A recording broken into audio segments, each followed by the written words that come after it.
In this video, I want to show you how to install paper in your Epson XP-7100. So let's get started right away.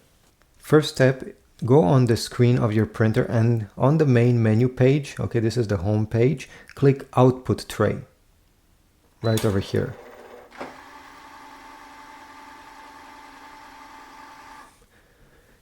This will lift the panel, the control panel, and then you'll be able to glide your fingers over here and pull the paper tray. This paper tray can take up to legal size paper. In this video, I'll simply put some A4 US letter size paper.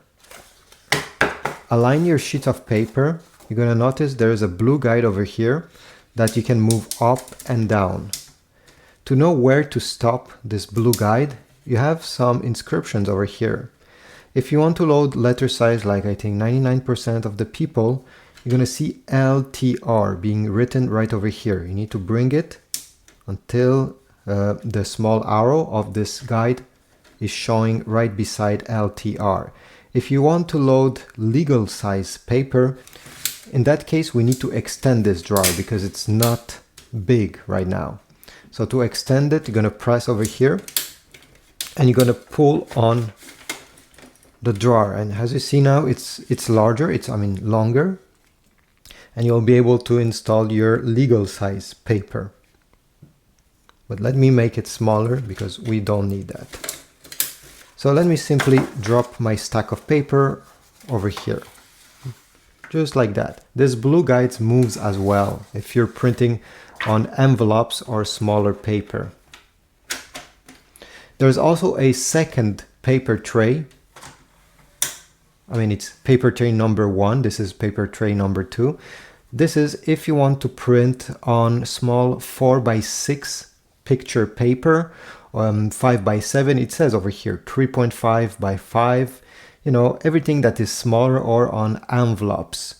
This printer also comes included in the box with one of these trays that you'll be able to print on CDs or DVDs, and as it says over here, you'll be able to insert it with the DVD right there inside.